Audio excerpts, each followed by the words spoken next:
Sa kwento, iba't ibang anggulo. Dito, sa Point. Bawat pananagutan at itatalakayin dito sa Hoy, Bawal Yan. Pilipino, dito lang sa Research, matchable entertainment and lifestyle. Ito ang NBC TV Network News. Una sa Pilipinas, una sa Pilipino.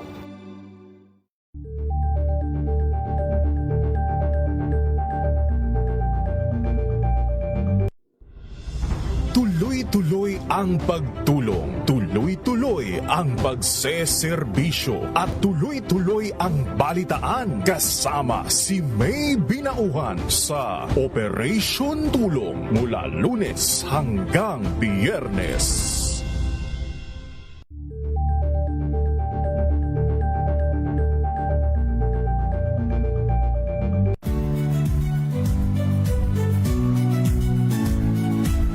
Magandang araw mga kaibigan. Ito po ang inyong balerina ng bayan, si Lisa Macuha Elizalde, na nag-aanyaya sa inyong samahan kami at ang aming mga espesyal na panauhin para sa kalahating oras ng masayang kwentuhan sa aming programang Art to Art, kung saan ang usapang sining at kultura ay para sa lahat.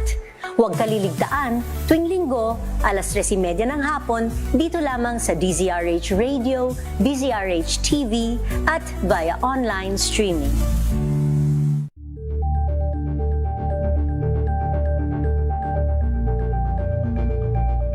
Tambalang Anthony Taberna at Jerry Baha ang gigising sa inyong umaga dahil lalatay ang humahagupit na diskusyon at komentaryo Lunes hanggang Biyernes sa 2x2.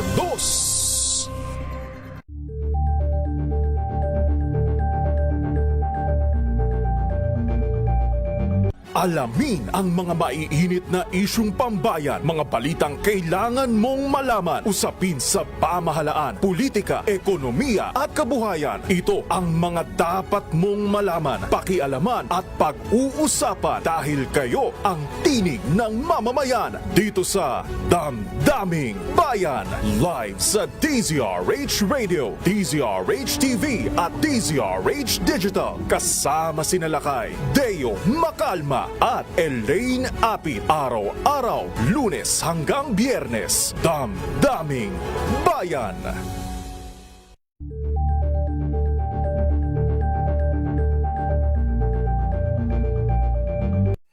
Mga balitang gigising sa inyong umaga. Mga balitang kailangan mong malaman. Mapapakinggan sa ACS Balita sa 2x2. Kasama sina Anthony Taberna at Jerry Baha. Lunes hanggang Biyernes.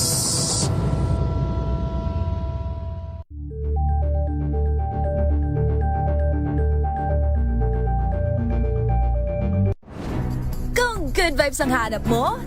Dito ka na sa sigurado! Mula sa mga istoryang nagbibigay ng inspirasyon hanggang sa mga kwentong may dalang solusyon. Mga balitang pampagaan ang pakiramdam at pampaganda ng araw. Hindi lang basta good news, kundi the better news. Mula Lunes hanggang Biyernes, 1:00 ng tanghali sa DZRH TV.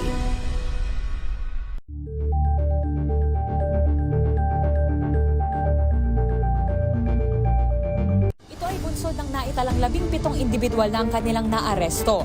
Ang Metro Manila Development Authority o MMDA ang No Contact Apprehension Policy o NCAP sa Metro Manila. Sa ang ilang mga dokumento ay peke. Hindi rin legal ang employment na ipinangako sa kanila. Sa mata ng batas, mananagot ang sangkot at may sala. Dahil sa bawat paglabag, may karampatang parusa. Alamin ang mga pananagutan sa likod ng mga bawal. Dito sa Hoy, Bawal Yan, tuwing Sabado, alas 11:30 ng umaga. Dito lang sa DZRH TV.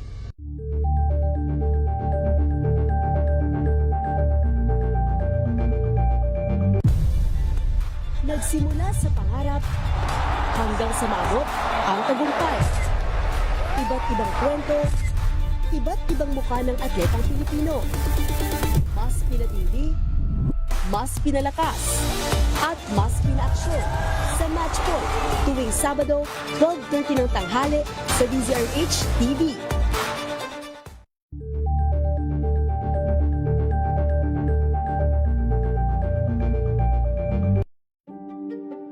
Buklatin ang mga pahina. Pakinggan ang boses ng lipunan. Tunghayan ang mga issue mula sa ibang katayuan. Nakakalungkot kasi deserve ba namin ng ganito? Na hindi nila alam kung ano talaga yung kanilang mga karapatan. Yung gobyerno, tinulungan nila yung kanilang magsasaka. Pinapatahimik tayong lahat using various laws. Through education, kayang-kaya nating baguhin yung ganitong klaseng pag-iisip. Isang kwento, iba't ibang anggulo. Dito, sa Point of View.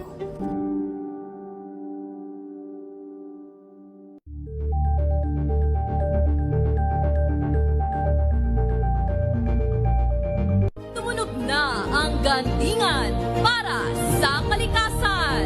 Ang itinanghal bilang Best AM Radio Program Host ay si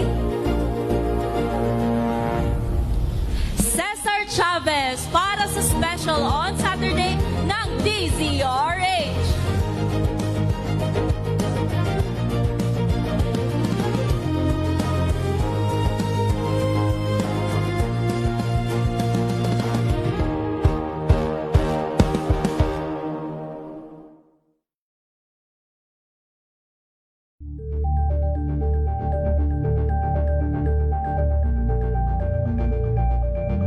Maagang balitaan, maagang usapan sa mga issue at balita kasama si Kuya Angelo Palmones sa Magandang Umaga Pilipinas mula Lunes hanggang Biyernes.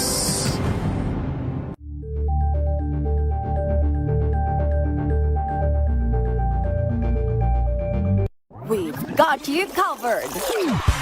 From the hottest hits, exclusive interviews, kilig to the bones fan meet experience, and hataw performances of your favorite stars. Saturdays, 12 noon, dito lang sa DZRH TV.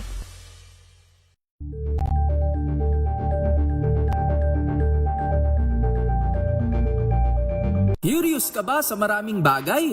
Kami na ang bahala dyan. Aalamin, tutuklasin at bibigyang linaw namin ang mga katanungang bumabagabag sa inyong isipan. Sa programa kung saan ang bawat sagot ay galing lamang sa mga eksperto. Ang Expert's Opinion, tuwing linggo 3:00 ng hapon, dito lang sa DZRH TV.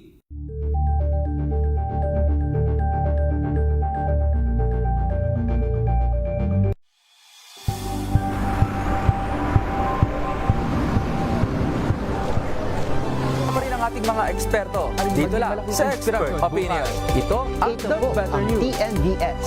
Trending and Isang kwento, iba't ibang anggulo. Dito sa Point of View. Bawat pananagutan ating tatalakayin dito sa Hoy. Bawal yan.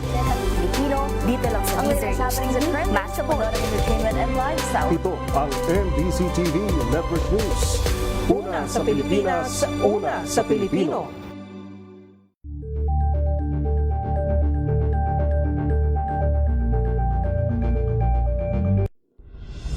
Tuloy-tuloy ang pagtulong, tuloy-tuloy ang pagseserbisyo at tuloy-tuloy ang balitaan kasama si May Binauhan sa Operation Tulong mula Lunes hanggang Biyernes.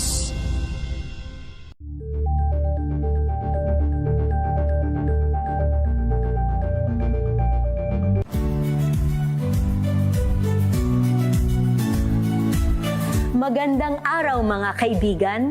Ito po ang inyong balerina ng bayan, si Lisa Macuhay Lizalde, na nag-aanyaya sa inyong samahan kami at ang aming mga espesyal na panauhin para sa kalahating oras ng masayang kwentuhan sa aming programang Art to Art, kung saan ang usapang sining at kultura ay para sa lahat.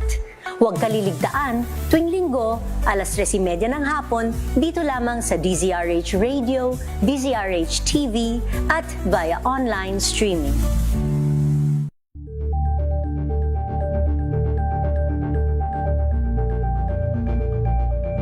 Tambalang Anthony Taberna at Jerry Baha ang gigising sa inyong umaga dahil lalatay ang humahagupit na diskusyon at komentaryo Lunes hanggang Biyernes sa 2x2.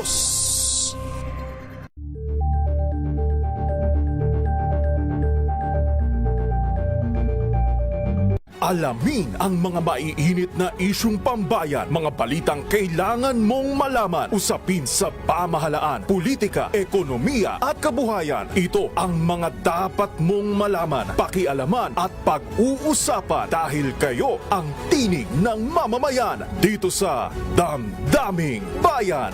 Live sa DZRH Radio, DZRH TV at DZRH Digital. Kasama sinalakay Deo Macalma at Elaine Apit. Araw RH. Mga kalunas, dahil sa inyong pagtitiwala, ang Lunas ay may extension na. Lunas Extension. Magandang gabi po Pilipinas, Luzon, Visayas at Mindanao. Hello and welcome po sa programang Lunas Extension sa DZRH at RHTV. Magsama-sama po tayo sa loob ng 30 minutes para pag-usapan po ang ating kalusugan. Makakasama po ang inyong lingkod, Elanie Bensal, and of course, mapalad po tayong makakapanayam po natin ngayong gabing ito ang ating Rehabilitation Medicine Consultant mula sa De Los Santos Medical Center. Walang iba kung hindi si Dr. Nestor Don Santiago. I-welcome po natin siya. Good evening po sa inyo, Doc. Ay, magandang araw naman sa inyong lahat, sa mga lahat nakikinig po sa DZRH. Pag-usapan natin, Doc, carpal tunnel syndrome. Ano po ba ang ibig sabihin nito? Okay, ang carpal tunnel syndrome ay basically isang pagkaipit po ng isang ugat na dumadaan po sa wrist po natin, no? Kadalasan dahil po sa paulit-ulit na gamit ng kamay sa pagpipiga, pagta-type sa makinilya o kaya sa keyboard o kaya mga iba pang mga mapuwersang paggamit ng kamay at ng wrist. Pagpipiga, so ibig sabihin, Doc, yung mga paglalaba na activity maaari ring makapag-cause ng carpal tunnel syndrome? Actually, opo, no, lalo na pag sobra-sobra. Halimbawa, gabundok po ang labada, tapos pipigain po lahat ng kamay, mano-mano, napupwersa po ang kamay, pwede pong mamaga at maipit po yung tinatawag na median nerve po. Okay. Kasi usually, ang babalitaan nating may carpal tunnel syndrome ay yung mga kaopisina natin laging nakatutok sa computer, di ba, Doc? Sa mga nag-opisina naman, it's because yung pwesto po ng kamay nila, medyo naka-extend po siya ng konti. So, parang nakaposition po yung wrist na hindi natural. So, naiipit po siya. Kailangan po yung ganong pwesto pag naggumagamit ng makinilya o kaya ng keyboard.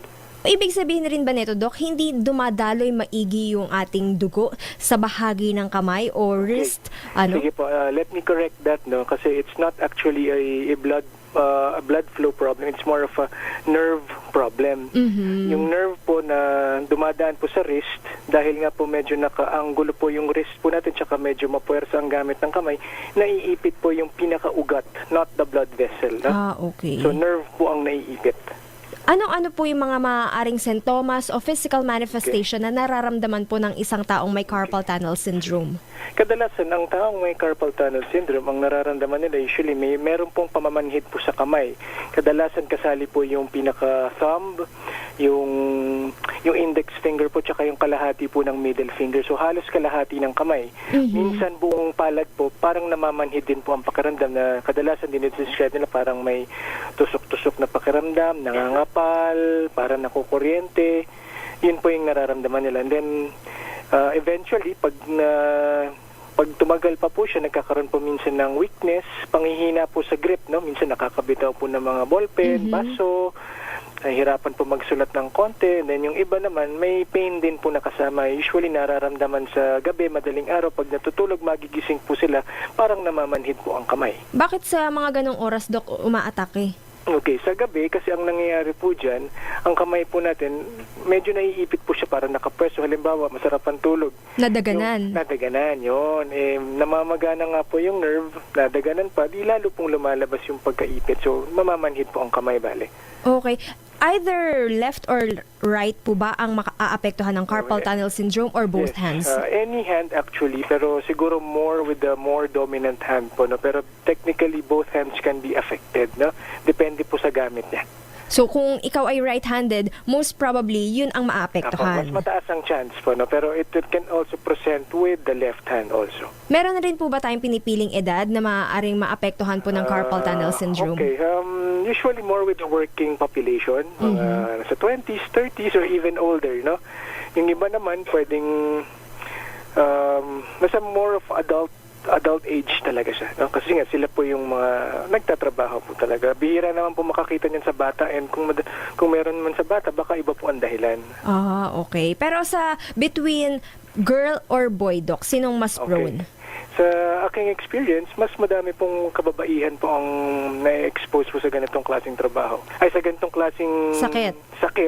Kasi nga because of siguro what they do usually, let's say household work, na talagang mapuwersa ang kamay, office work, na nagki-keyboard, although nakikita rin po sa lalaki, pero mas madalas po siyang nakikita sa mga kababaihan po. Ibig sabihin ba nun mas masipag yung mga babae? Pwedeng ganun po siguro, no? Kaya dapat magbigay-pugay po tayo sa mga kababaihan na nagtatrabaho po. Ayan. Pero Doc, eto bang carpal tunnel syndrome maaaring kumalat pa sa iba pang parte ng katawan hanggang siko, hanggang braso? Okay, technically, the carpal tunnel syndrome is localized po siya sa wrist tsaka sa kamay, no? Pero for some cases, it can actually radiate sa may forearm level, no? Parang meron pong referred pain po siya, pero basically hanggang dun lang po sa area, anywhere near the wrist. Pero if it radiates beyond that, let's say like the elbow or the neck, iba pong problema na po siguro yan, no?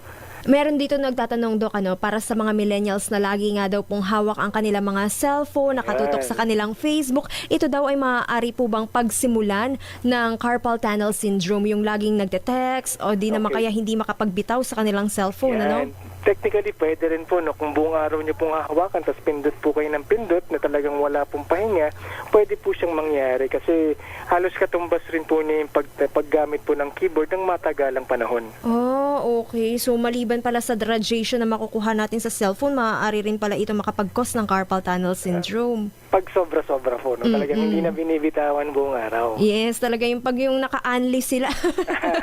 Di ba, Doc? Pero maliban dyan, sabi natin, babae, usually dahil nga sila ay nasa opisina o di naman kaya naglalaba. Paano naman daw po pala yung mga drivers, di ba? Eto, karamihan naman ay mga lalaki dito. So, yung mga pumapasada ng jeepney, bus, and taxi. Posible rin po kasi lagi pong mahigpit ang hawak nila sa manibela. Although, yung pwesto po kasi ng wrist pag nagmamaneho, hindi po siya ganong kaanggulado masyado. Kagaya po sa naglalaba o kaya gumagamit ng keyboard po. Pero nagkakaroon pa rin po sila, pero hindi po ganong kadalas po ito. Ito rin daw po ba ay namamana, Doc? Okay. Hindi po namamana yan kasi this is an acquired condition because of exposure dun sa mahirap na trabaho na ginagawa na kung saan may forceful gripping o ginagamit yung wrist, dahil po yun doon, hindi po dahil namamana. Once na ma-diagnose po natin yung pasyente na may carpal tunnel syndrome, Doc, ito po ba ay for long life process o long time disease? Kadalasan, ang carpal tunnel syndrome, dahil nga po sa isang ginagawa nila na medyo pwersahan. Ngayon, kung maaalis po yung activity na yun or nakokorek po yung tamang gamit ng kamay, nakokorek din naman po yung mga sintomas ng carpal tunnel syndrome.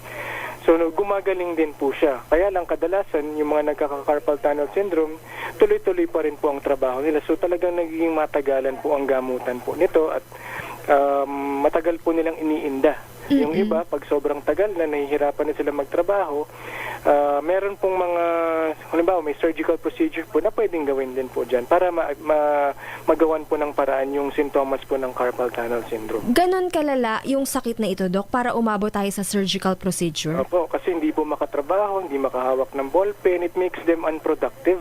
So, the surgical procedure will help them at least manage the pain and para makabalik po sila sa dati nilang ginagawa. Yung pain na, Doc, paunti-unti siyang sasakit habang tumatagal?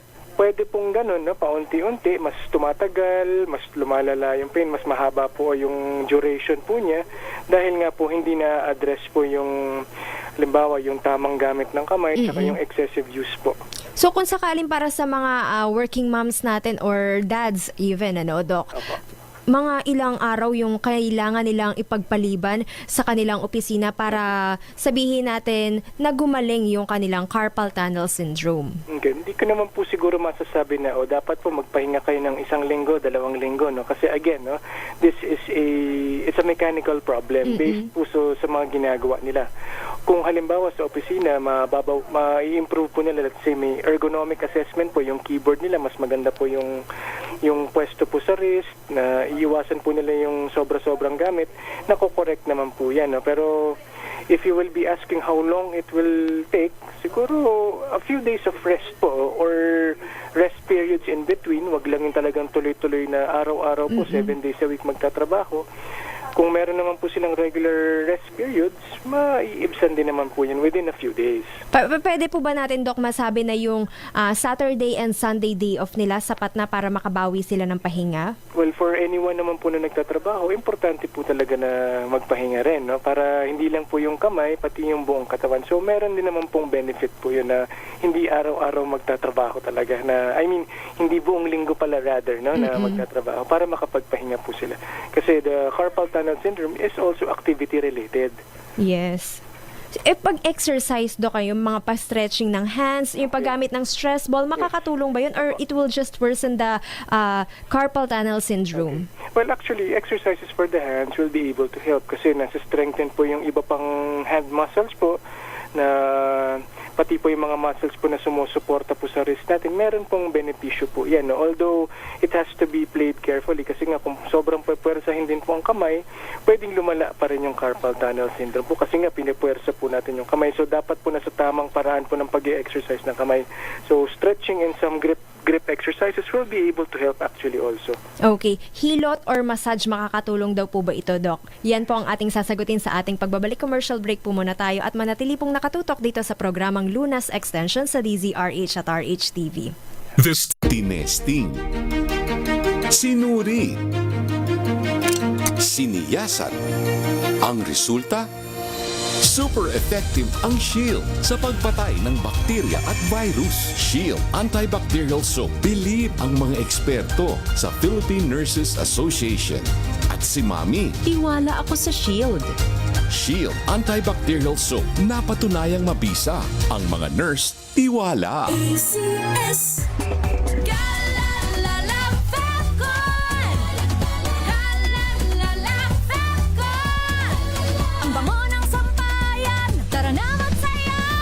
Fabcon, amoy nakaka-joyful!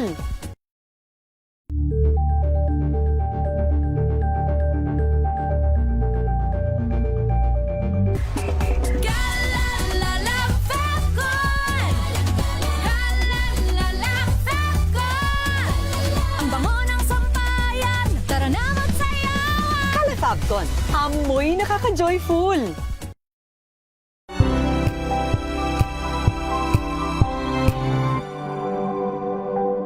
Wow, ang saya. Isang barangay na labada, puro mancha pa. Goodbye, pahinga. Mommy, isang laba lang yan sa Pride Bar Blue. May powerful stain-away enzymes na malupit sa dumit mancha. At di masakit sa kamay. Isang laba lang yan. Hello, pahinga.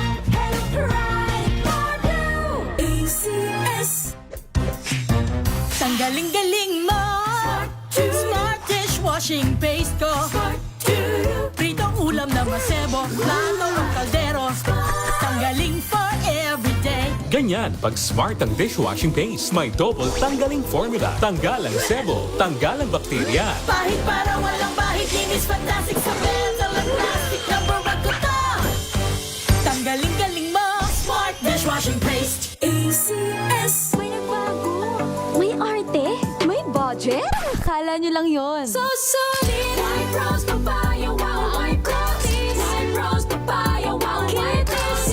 White Rose Papaya. May glow up with White Rose Papaya. White Rose Papaya. May puti power times 2 kasi may papaya at niacinamide. May shea butter and tea tree oil pa. Kutis sulit ang glow up. Glow up with White Rose Papaya.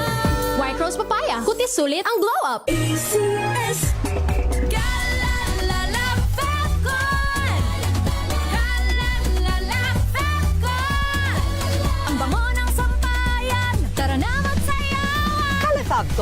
Amoy nakaka-joyful!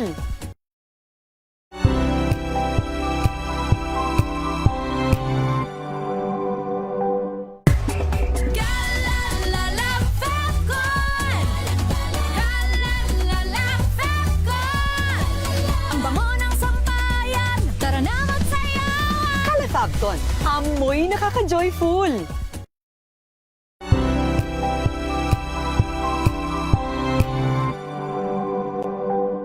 Hello, Washi! Laundry day na naman! Yay! Anong meron? Mancha ng chocolate, putik, may libag pa! Kaya natin yan! With Pride Washing Machine Detergent, may triple stain-away formula. Tanggal ang makapit, madikit, at malupit na dumit mancha. Kaya easy-easy ang labada. Mula noon hanggang ngayon! All you need is pride! All you need is pride! ACS. At usapang pangkalusugan, Lunas Extension.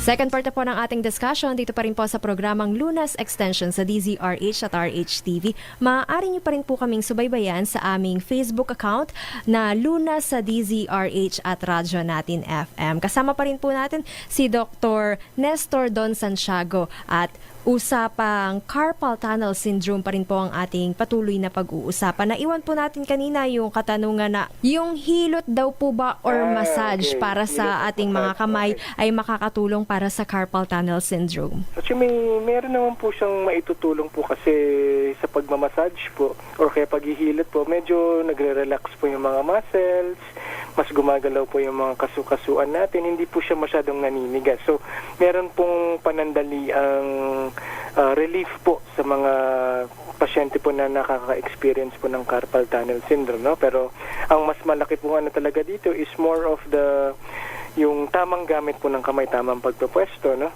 Mas yun po ang nakakatulong in the long run. Pero kanina na pag-usapan natin yung surgical procedure, Doc, eto na ba yung only way to address carpal tunnel syndrome? Well, it's not really the only way, no, kasi we have other conservative treatments like for example, rest ng kamay o kaya minsan paggamit po ng mga tinatawag na splint, na yung mga parang sinusuot po sa wrist para maipwesto po yung kamay ng mabuti. Oo. Para naka-immobilize po siya, no? Pwede po yun. Then next is pwede pong mag-physical therapy para po medyo mapalakas ang kamay, mabawasan po yung pagkaipit, nakakatulong po yan. And then minsan meron din pong time na kailangan po ng gamutan just to manage the pain and the inflammation. And then sometimes meron po mga tinatawag na intralesional injection with steroids po, natutusukan po yung bandang area ng carpal tunnel area para mawala yung maga. And then kung mag-fail pa rin po yan, pwede naman pong umabot sa point na magkakaroon ng carpal tunnel surgical release po, care of the orthopedic surgeon. Okay. So maraming paraan din. Oo, pero yung yun, no? po. Yung splint naman daw po ba, Doc, for how long natin kailangan to isuot? Kapag daw po ba ito ay nakakaramdam lamang ng pangingirot o yung pagsakit? Kadalasan, sa simula po ang pagsuot po nito, sa gabi muna po pinapasuot as a nighttime splint. No? Kasi nga yung sinabi ko po kanina na pag natutulog, medyo nadaganan na po ang kamay, may iwasan po yun pag nakasuot ng splint. And then, kung hindi pa rin po makuha doon, it can be extended up to a daytime wear para habang nagtatrabaho po sila, gamit-gamit. Kasi libre pa naman po yung mga daliri po doon. No? So, medyo magagamit pa rin. Although, limited po ang movement ng wrist. And then, we can extend it usually 1 or 2 weeks para po talagang mapahinga po ang kamay. And then, kapag hindi pa rin naging effective yung paggamit ng splint, Doc, tsaka tayo magpo-proceed dun sa injection? Hindi pa naman siguro agad. Pwede po magsubok muna ng physical therapy, which can last also from a minimum of 2 weeks or even several weeks po. Depende po sa relief ng sintomas po ng pasyente. Ano daw po bang ginagawa sa physical therapy? Kamay lang daw po ba yung ina-address natin dito? Kung ang problema po ay carpal tunnel syndrome lang, basically kamay lang naman po talaga ang tinitreat po dito. So, kadalasan ang ginagawa dyan, may binababad po na parang may mainit para mag-relax po yung muscles tsaka for pain, and then meron pong mga nilalagay na aparato para mabawasan ng pamamaga, and then may mga exercises po na ginagawa kasama po ng physical therapies. So, parang na-hot compress? Parang ganun po, no? May nilalagay po na modalities po ang tawag, no? Oo, pero after that physical therapy, Doc, bawal daw po ba siyang magkikilos, ano? Or sabihin natin maglaba, magplansya, maghugas ng pinggan? Technically, hindi naman po, no? Kasi nga, treatment lang naman yan. Hindi naman bawal magtrabaho. Pero syempre, para mapahinga din po siya, mas magandang wag masyadong gamitin po yung kamay after physical therapy sessions. Pero technically, pwede naman magtrabaho po, no? Hindi naman daw po ba malalamig yan? Kasi usually, di ba, pag nagmamlansya ka tapos maghuhugas ng kamay, yun rin daw po ba isa sa mga... Oo. It's an old term actually, pero based on medical, naman po, my medical studies, wala na, yung concept po ng pasma is... wala naman pong parang ganong exact explanation, no? Pero kung meron po tayong nararamdaman na gano'n na after magtrabaho, tapos maghuhugas ng kamay at medyo hindi magandang pakiramdam, iwasan na lang po ito, no? Pero wala pong nagpapaliwanag ng gano'n po sa medical field, eh. Yes. Aside from that, Doc, sa treatment, yung surgical procedure, anong gagawin doon, Doc? Okay. I'm not an orthopedic surgeon, no? Pero what do they do is they call carpal tunnel syndrome release, no? So they will make a small incision over the wrist just to relieve po yung pagkaipit po dun sa tinatawag na median nerve. Oh, okay. It's a basic procedure po na siguro isang oras lang po yan. Kahit sa minor operating room lang po, nagagawa po yan, no? Masakit daw po ba yan?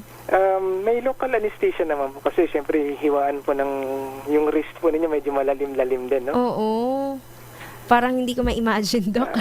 Pero eto daw, Doc, ay maaari pa rin silang mag-work after the surgery or the procedure? Siyempre, medyo malalim-lalim po yung sugat. Medyo expect po masakit po yan. So, baka for a few days, baka hindi mo na masyadong makatrabaho. Pero kung hindi naman sila magpipiga-piga, pwede pa rin na magsulat-sulat lang, maggamit ng cellphone o kaya mag-keyboard, pero for a limited time lang muna. Pero mag-function pa rin yung mga 5 daliri, Doc? Oo naman. Mag-function po yun kasi meron lang pong hiwaing maliit para parang makahinga po yung median nerve na tinatawag.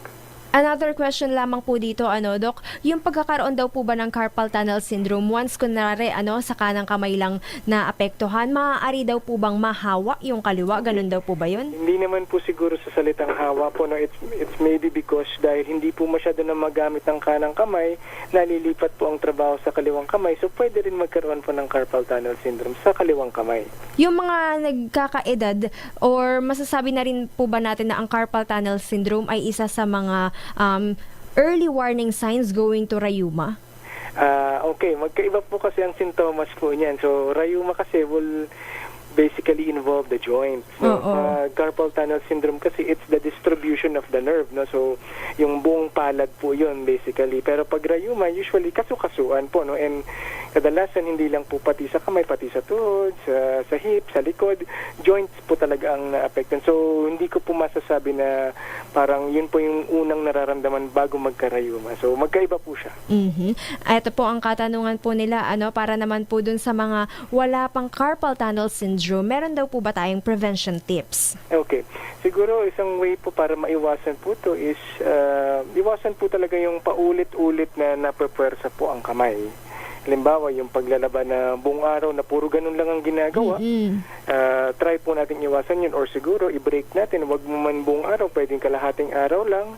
Or tas tutuloy na lang po ulit sa hapon para ma-break lang po yung pagkapwersang gamit ng kamay, no?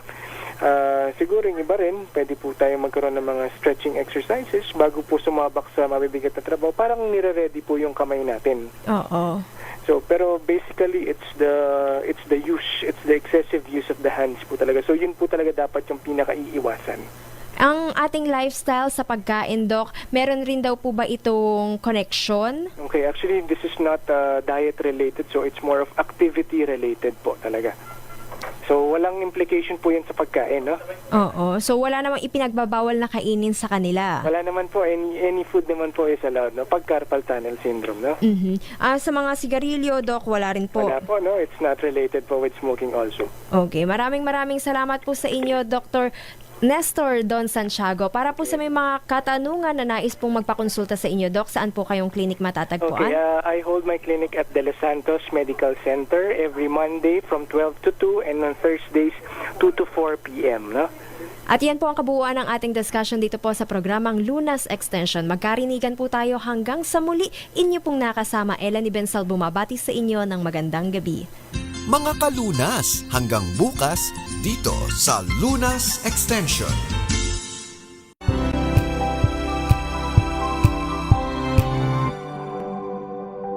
Sa loob ng 80